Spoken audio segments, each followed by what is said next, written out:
This is Diabetes Connections with Stacey Simms. This week, talking about raising kids with type 1, the journey to diabetes independence, and educating around the use of emergency glucagon. I'm bringing you a panel discussion from Moms Night Out Frisco. This podcast is not intended as medical advice. If you have those kinds of questions, please contact your healthcare provider. Welcome to another week of the show. You know we aim to educate and inspire about diabetes with a focus on people who use insulin. I'm your host, Stacey Simms, and my son was diagnosed with type 1 17 years ago this week, right before he turned 2. He is almost 19 years old. He's a freshman in college, and he's far from perfect. I'm far from perfect, but cannot believe how far we have come. At our Moms Night Out events, we always have terrific speakers. Coming up for our Charlotte event in February, we have Sarah Stewart-Holland. She is the co-host of Pantsuit Politics, and her son was diagnosed really not too long ago. She went through that very publicly, and she's going to be sharing her story. Our other speaker is Madison Carter. She is a local TV news anchor who lives with type 1 herself. But we also have some panel discussions at these events. This time around, you're going to hear me and Cami DiRoberto. Cami's daughter, Maci, was diagnosed with type 1 at age 7 in 2017. She had her birthday just after our conference, which was back in October. Couple of quick housekeeping notes. This was presented and recorded as a hybrid Zoom and in-person presentation. Cami broke her arm and was unable to attend in person. Her audio is great, but mine recorded through the Zoom, and it was pretty rough. My amazing editor, John, has worked his magic, but I just say this because there may be some odd moments here or there. In-person stuff is always tricky to record. The Zoom element gave us a little bit of trouble there, but I wouldn't bring it to you if I thought it was too much of an issue. So it's fine, but there just may be some moments that sound a little wonky. Also, Cami is a Gvoke ambassador, and this panel was sponsored by Xeris Pharmaceuticals, the company that makes Gvoke. You know I like my full disclosures around here, but they made this really easy. This is a genuine parent-to-parent conversation, and it's mostly about independence. How you get from a kid who's totally dependent on you to a young adult that you can send off on their own. And one more thing about Mom's Night Out. The early bird special for our next event in Charlotte has ended, but I'm going to give you a promo code right here. Just use MNO, Mom's Night Out, MNO30 to save $30 off Charlotte registration. All right, that is a long enough introduction.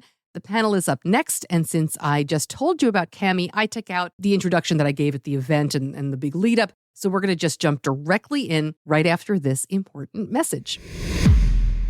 Gvoke is a prescription injection for the treatment of very low blood sugar in adults and kids with diabetes ages 2 and above.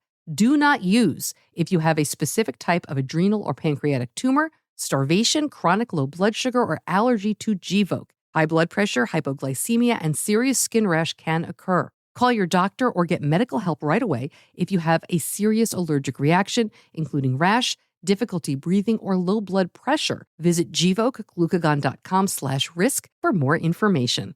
I think everybody has heard my family's diagnosis story. My son was diagnosed right before he turned 2. Why don't you tell us a little bit about Maci's diagnosis? Yeah, so Maci was diagnosed in 2nd grade. It was the tail end of her 2nd grade year.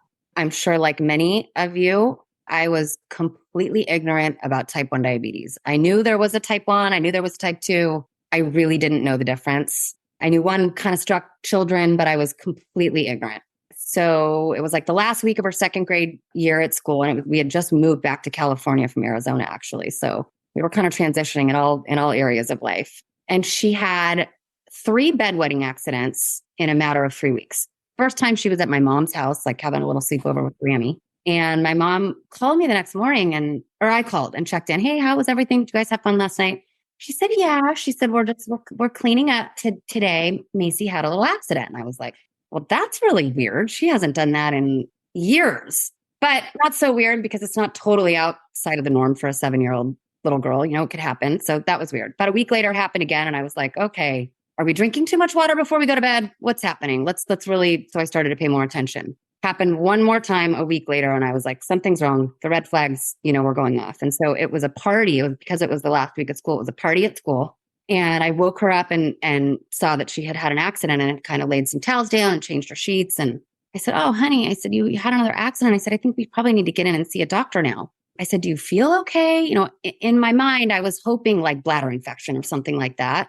But somewhere in the depths of my mother's instinct, diabetes flashed across my brain. And I to this day don't know why. So I was sort of praying that it wasn't going to be that, but I didn't really even know why I was thinking that. So it was all very blurry and confusing. But she said she felt fine. She wanted to go to school. So I said, okay. And I made an appointment with her pediatrician that afternoon. So I picked all 3 of my kids up from school that afternoon. And the 4 of us headed down to the pediatrics office. And she checked the out and, took her vitals and did sort of a physical exam. And she said, I think your daughter's fine. She said, I think she's growing. It's hot outside, but she's fine. And I said, okay. I said, well, that's great news. And I said, could you just indulge me? And could you check for diabetes? And I swear to you, I still don't know why I felt so convicted to request that, but I did. And she did sort of begrudgingly. And her blood sugar came back at 323. I'll never forget. Time kind of stopped in that moment. The doctor came back after the nurse came in and pricked Maci's finger. She left and the 4 of us were playing I Spy in the room. And like 10, 15 minutes later, so kind of like now that I look back, an inordinately long time, the doctor kind of knocked on the door and opened and said, hey, Mom, can you come out in the hallway for a second? So I walked out and she had the landline kind of cradled to her shoulder and she was clearly on hold. And she said, I'm so sorry. I don't really know how to tell you this, but you were right. Your daughter has diabetes and you're going to be heading to the hospital for a couple of days. And, here's my office if you want to make arrangements for your other kids. And just the world just kind of stops for a second. And in that moment, I didn't even know what I didn't know. I mean, I'm sure many of you can share that sentiment. It's just confusing. You don't even really know what you're about to deal with. But that was how she was diagnosed. And then off we went to Children's. Fortunately, she was, we avoided DKA, which I'm so grateful for. Like I said, her blood sugar was 323. So they actually sent us home and called us when a bed was ready for her. So we were able to go home and pack a bag and kind of try to be positive and find some sanity before the hospital. So yeah, we were so lucky. Our pediatrician, I called them similar symptoms, and she said, I've never seen diabetes in anybody under the age of 2. She said, but why don't you bring them in so we can rule it out? And, we had such an incredible start to our diabetes journey because of that very smart pediatrician who didn't let it get to be an emergency. Yeah. And can you talk a little bit, you mentioned your other children, this could be a whole separate discussion unto itself, but to talk about the impact to your family?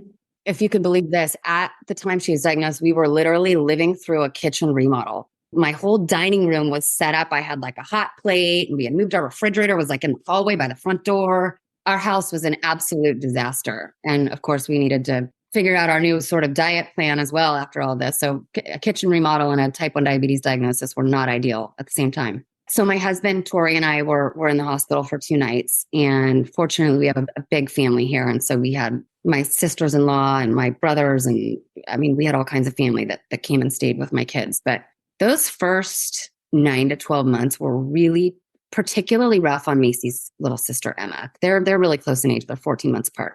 I think it's so confusing. She was 6 at the time. And I think she was terrified. And so much attention goes to managing in those early weeks, months, gosh, even the first year or 2, you're still trying to figure out what your cadence for management is. How often are you going to prick your finger and where and when? And how do you leave the house and make sure you have everything that you need? There's so much. It's like everything else stops and all you can do is focus on how to make sure this child of yours stays safe. And so I think there definitely was an impact on my 2 younger children because all the focus was on Maci. So we worked really hard on my husband and I like taking turns to like take the other 2 and go do special things and get them out of the house. But that was tricky for a while. That was definitely tricky. But we encouraged my other 2 kids to like prick their fingers and, hey, let's all check our blood sugar. So we did a lot of that in the first couple months, which was kind of fun. My Emma, Maci's sister, was not a fan of the prick, but my son was like all about it. He was doing that to his sister. So that was super cute. It is hard. It's still hard to this day. And I don't want to stand up here and sound like I'm a self-promotion machine, but I did talk to my daughter on my podcast, and it is one of my favorite episodes.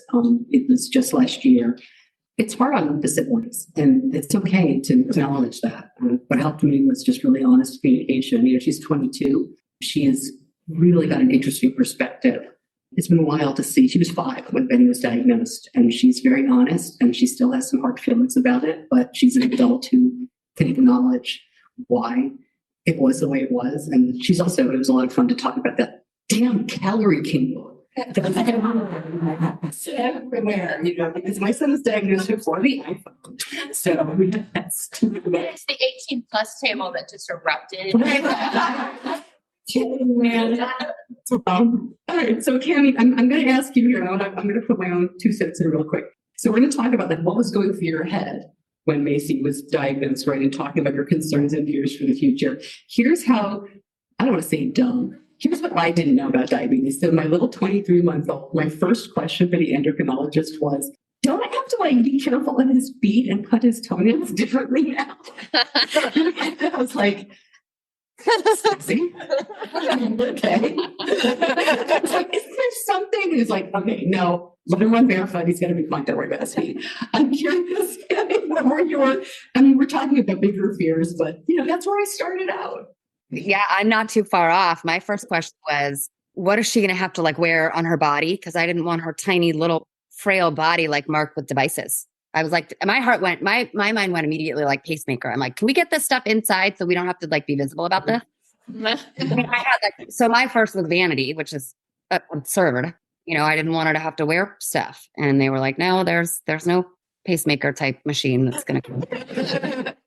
I mean, and amazing how quickly I got past that. I mean, we used to call it our power packs. And so, the more visible we could be, the better. So we got past that. And thankfully, I think we might even touch on this a little later, but she's super open about her devices and when people ask her. And so that was great. But yeah, my initial thought was, oh my gosh. And it really wasn't until I got home, Stacey, that I realized the 24/7 hour nature of this.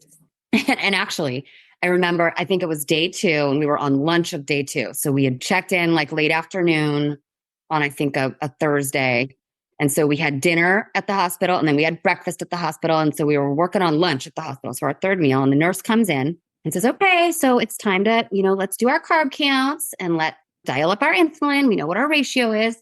And we were like, yeah, we got this. And I looked at her, I went, hey, just to like be clear, I go, this isn't like forever. This is like while we're in the hospital, we're going to do this. And then like, this is going to level out. We're not going to have to do this all the time, right? And she was like, yeah, no, this is how we're going to have to do meals forever. Whoa. So that was a moment too. Yeah. See, we're here in order to talk about dealing with lows, preparing for lows. Do you remember when you realized, because when you and I were talking, I mean, I'm asking you some of these things I have the answer to, so it won't be coy. I didn't think about this for a while, but you started thinking about this in the hospital already when they started talking about dosing insulin, right? It was discharge day, and it was our last meeting with the diabetes educators, who were fabulous, by the way. They were wonderful godsends.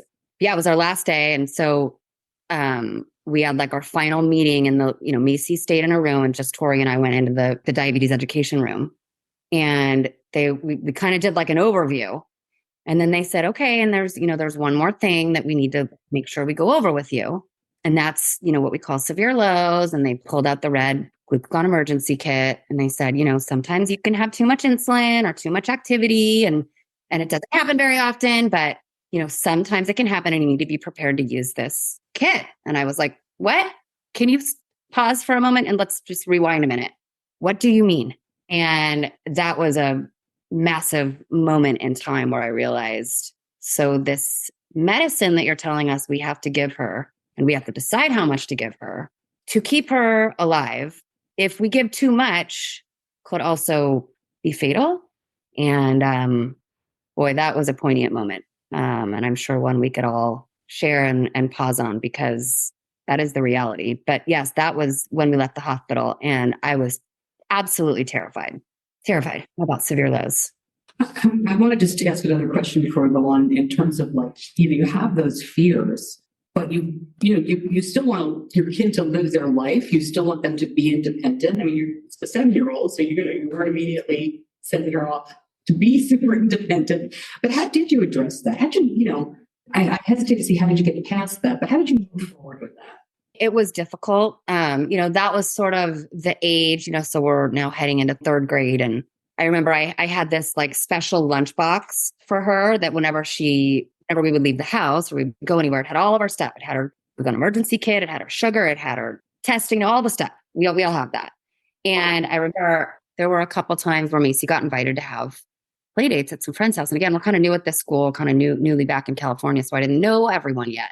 And she had a couple play dates. And so I said, Mom would text me and say, hey, Mom, so-and-so wants to know if Maci can come over after school and play. And so I would respond and say, yes, she would love to. However, I just need to make sure you understand Maci has type 1 diabetes and this can mean this. And, she's on it, but I really need you to just have your phone with you all the time. And I will tell you it was challenging because we didn't get a lot of repeat invites. And then I would go over how to use that glucagon emergency kit because I was scared. I mean, what if they're out jumping on the trampoline and God forbid that's her first low? I mean, so I felt like I had to do that, but it was really tough because I didn't want to. And I think her social life. So, then I tried to include and invite over to our house. So I did, slumber parties. That was a whole nother chapter to get through, but we did them at our house. We did them at our house for a long time.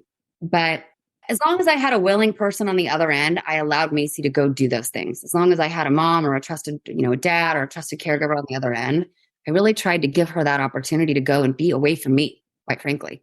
It's interesting, as a 2-year-old, my son, we taught him something, but I know we're going to talk about that a little bit later. But did you start teaching Maci to do her own care, like with supervision? Immediately. I have videos of her coming home like 5 days after the hospital and going, okay, here's Maci. She's going to give herself her insulin injection. And I'm videoing her and she's smiling on the couch. And so immediately, I mean, we really, and I don't know why. I certainly could not have possibly had the foresight to know that that was important at the moment. I don't know why we did that, but I'm glad we did. I mean, Stacey, for you, I mean, he was so young. At what age did you start giving him independence or Yeah, it's a great question.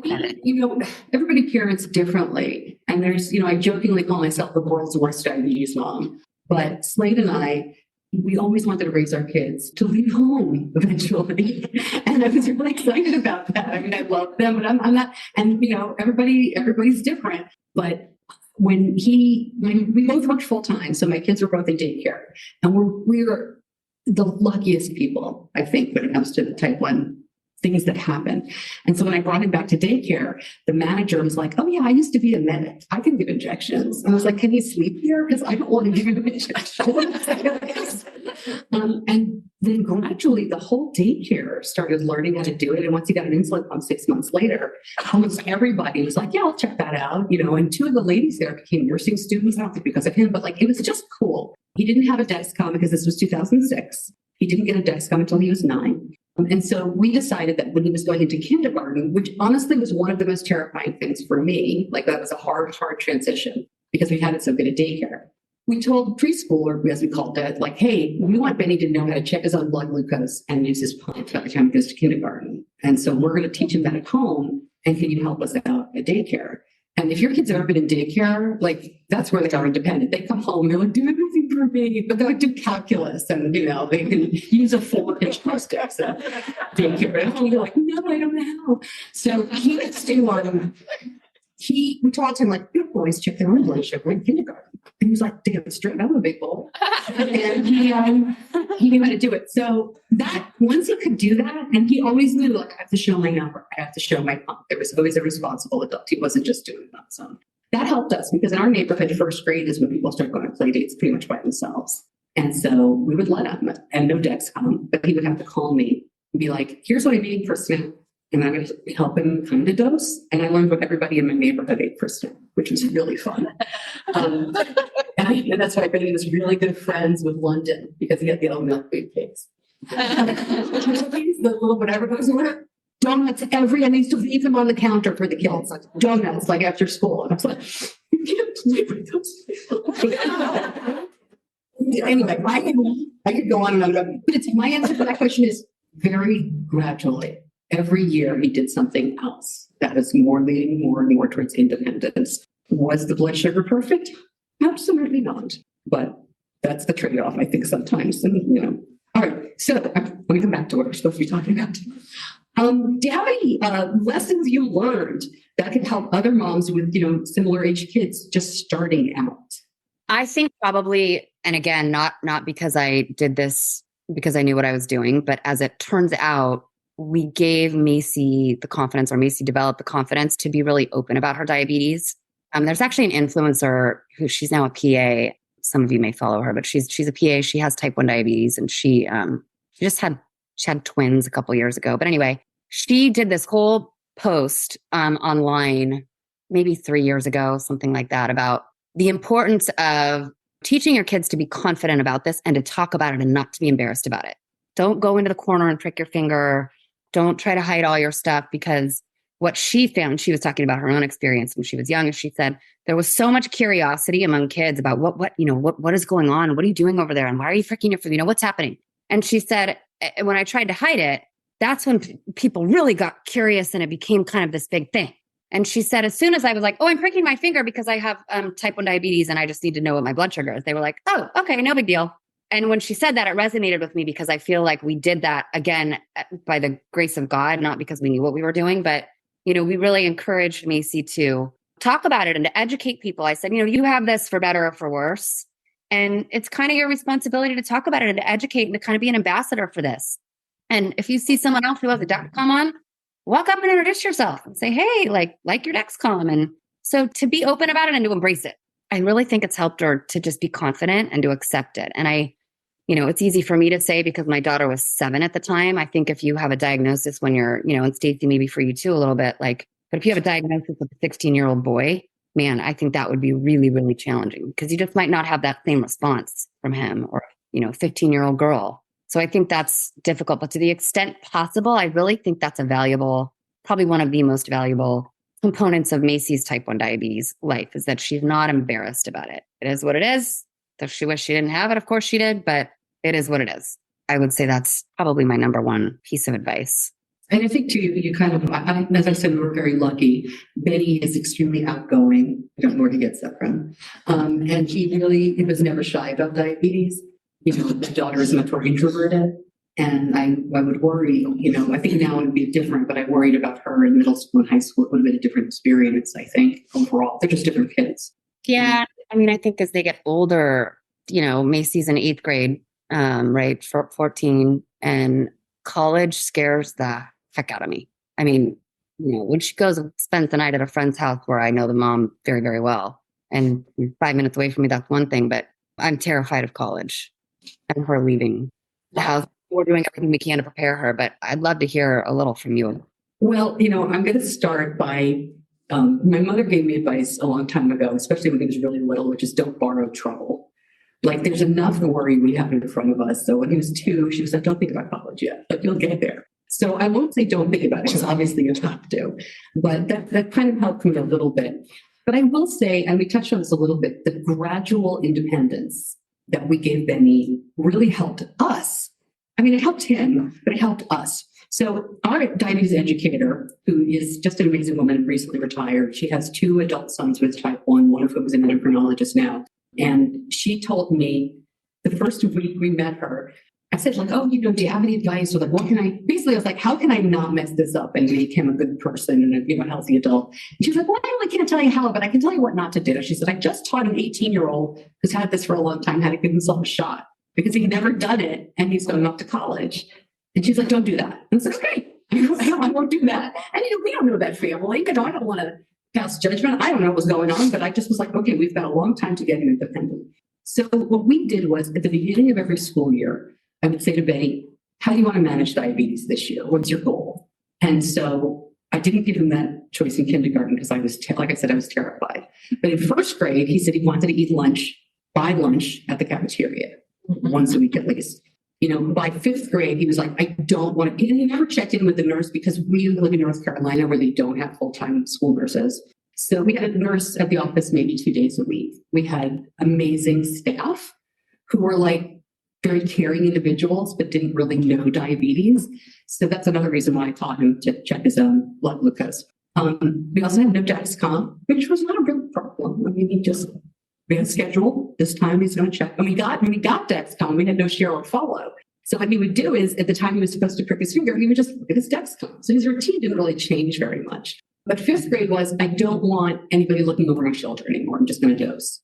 And we compromised because I don't know about you guys, but middle school, fifth, sixth, seventh, eighth grade, like, their brains like leave the building. So I was like, you don't have to do anything, but I need a thumbs up to your teacher that you gave yourself insulin for lunch. And he was like, cool. Mr. Berger said, we're good to go. Then middle school, he's like, I'm not checking in with anybody. I'm on my own, but I want you to text me every day before lunch during your bolus. Oh, how wonderful. Now you would think, how wonderful. And you must have bolused every day if you got that reminder. But we did not, we just went along with it. And we also talked, and I know we took a little longer, but we also had the same conversation starting in middle school about how are we going to manage Dexcom share? Because I have a very funny Facebook post that I pulled out for the second book. And it's when I first used share and he went on a field trip. And I was like, how do people do this? This is the worst thing that's ever happened to me. I have to look at these numbers all the time. Like, oh my God, this is overwhelming. I hate this. So I sat him down and I'm like, all right, if you're above this number for this long, I will text you. If you're below this number for this long, I will text you. And we went, every year we changed that. By the time he was a junior in high school, I turned off the high alarm. Senior year, which was our independence year, I was like, okay, by the time you're senior in high school, I am not going to help you unless you really need help. I turned off my low. The real turning point for us was that when he was 16, he went to Israel for a month with a camp, not a diabetes camp, just his regular sleep-weight camp. And when he did well and came home, I said, what am I supposed to do now? Like, you're done, you're cooked. And he said, now you're customer service. When I need you. I was like, okay. And he went to camp this summer where he was a lifeguard. And he said, we're done. Click, off with follow. So I don't follow. Oh, I know. Horrible. You know who's not thinking it's horrible? Like all those people whose kids were diagnosed before share and follow. You're like, yeah, right? Does he allow anyone to follow him? I don't know that anyone's following him right now, but I know it's a good question. I'll ask him. In the past, he's had friends follow him, friends with and without diabetes. And that's fine. He has a roommate. He's not alone, I'm sure.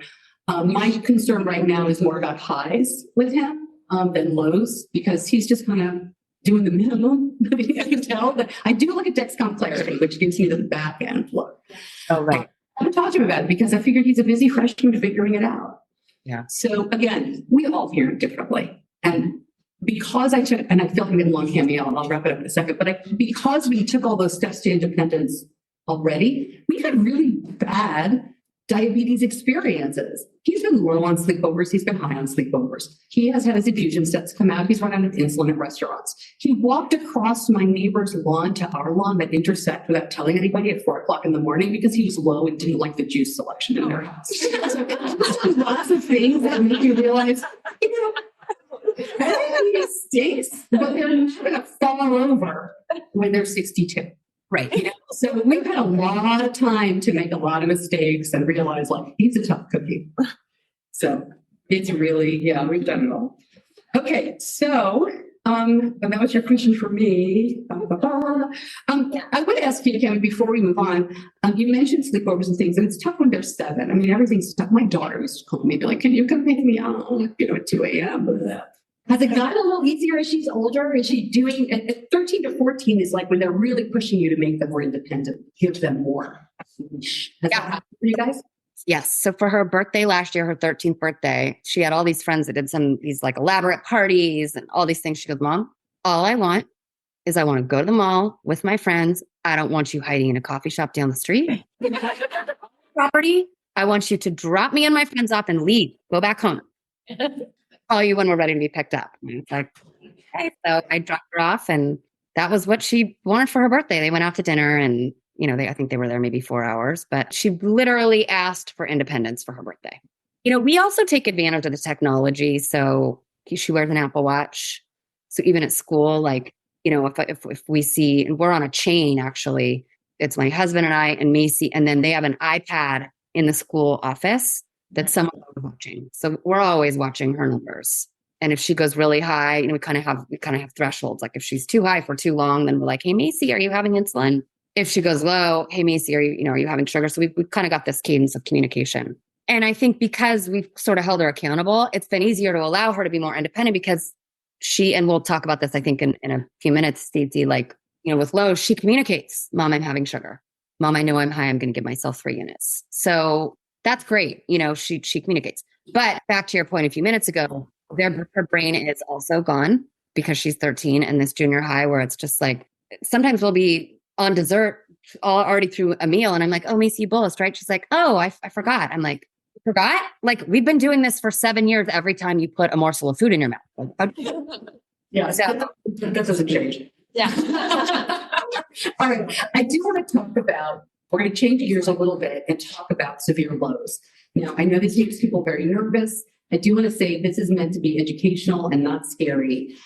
But Cami is going to share some stories.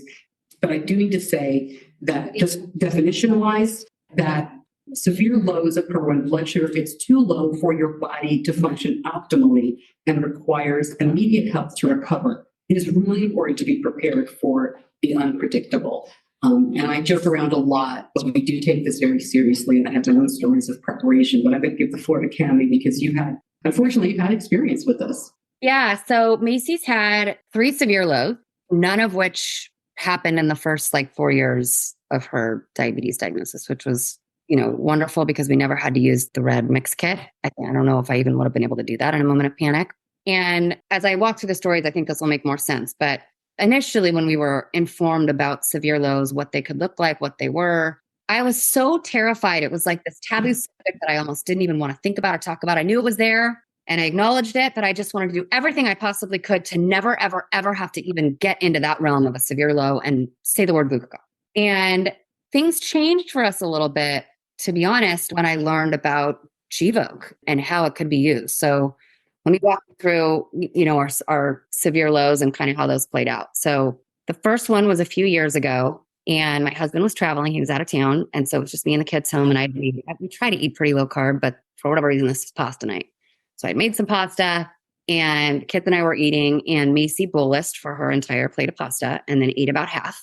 And then went outside and was jumping kind of like a trampoline, this air track thing that we had in our backyard at the time. My son was really into learning how to do flips. So he was like, Maci, come on, let's go out and jump on the air track.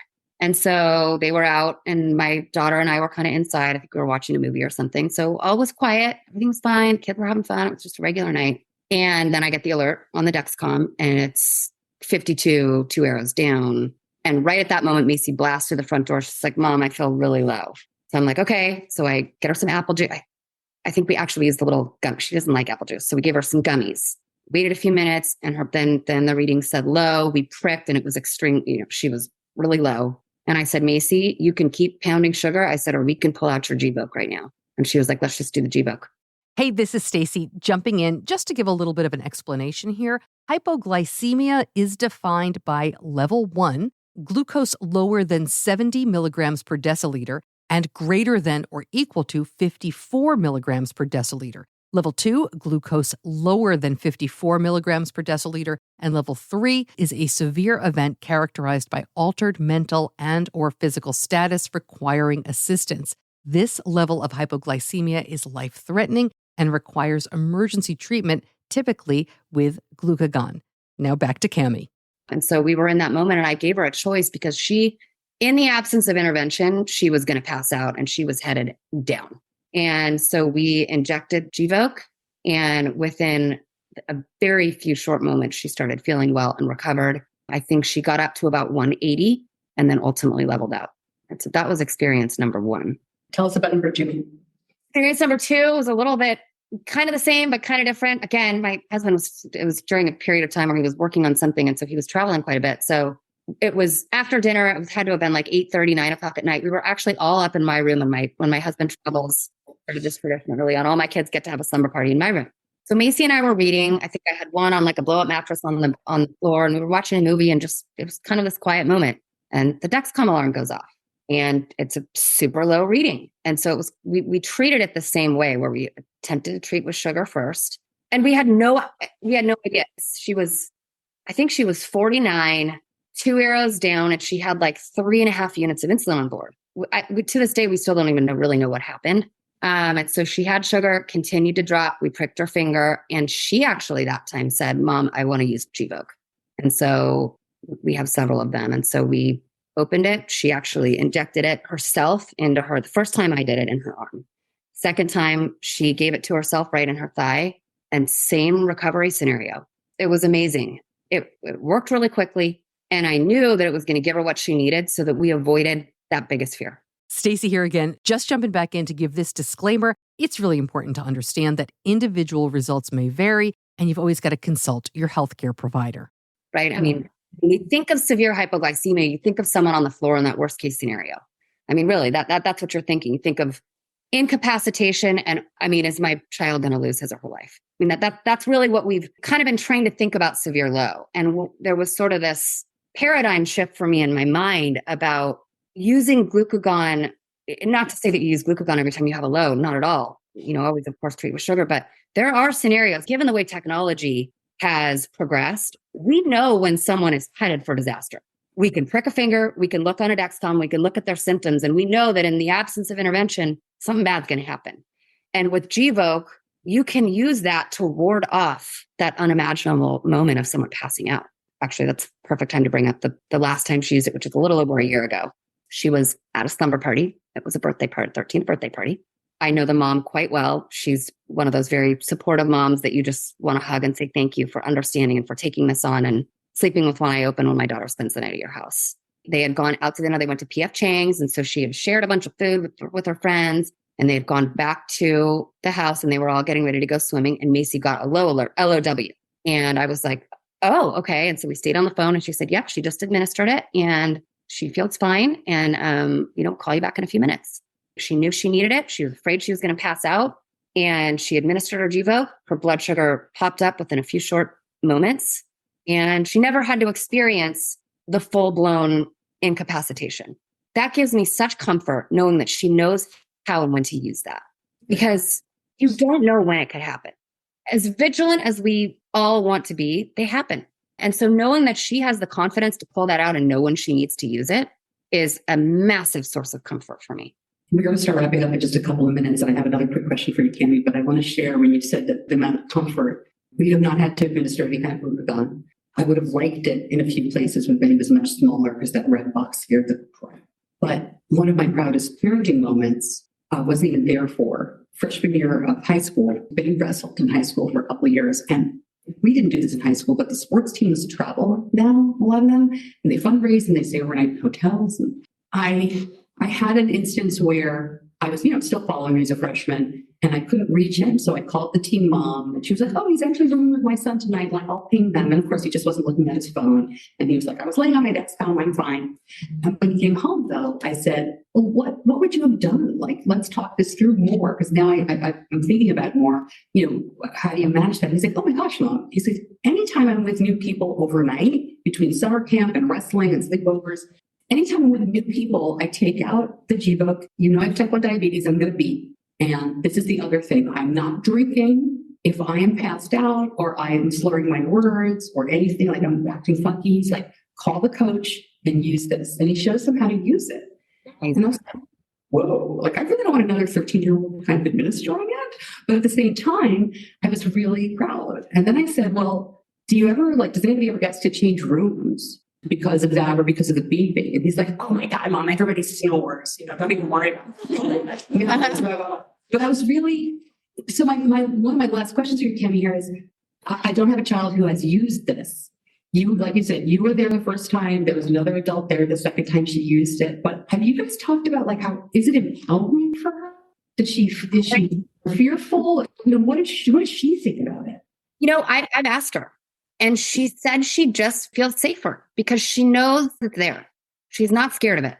And to me, that's everything, because there's a lot of fear involved in this disease. Fear of, okay, my blood sugar's too high. What's that going to cause in the future? I mean, we're constantly, trying to mimic an organ, a human organ. And, there's a lot involved in that. So just knowing that component, that fear factor part of it, she's got a plan. She knows she's covered if she gets to that point. And we do everything possible to avoid it, of course, like all of us do. But if, God forbid, it happens again, she'll know what to do. And that's amazing that Benny educates other people. I think that's huge, because it's sort of like wearing your seatbelt, right? We don't put our seatbelt on every day when we get in the car because we think we have a high probability of getting in a car accident. But what if? Put our seatbelts on. It's the same kind of concept.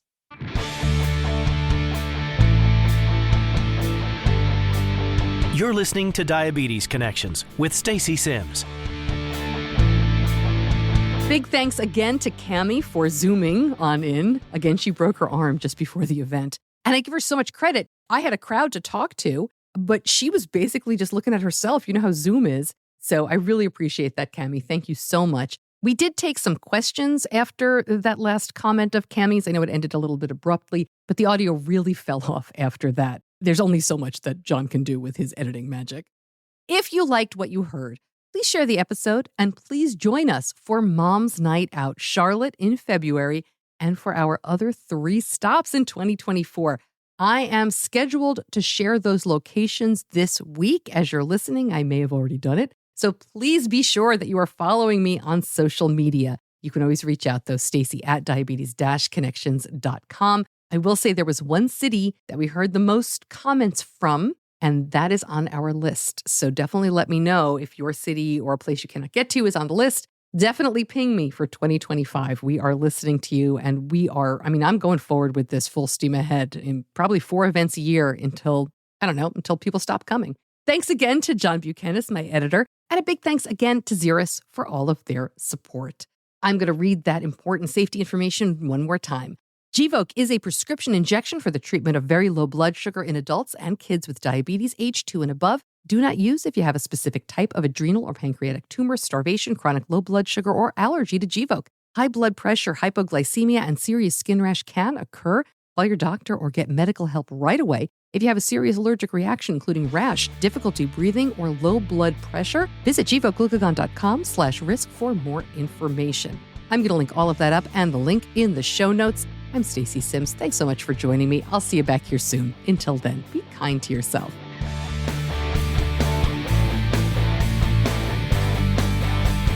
Diabetes Connections is a production of Stacey Simms Media. All rights reserved, all wrongs avenged.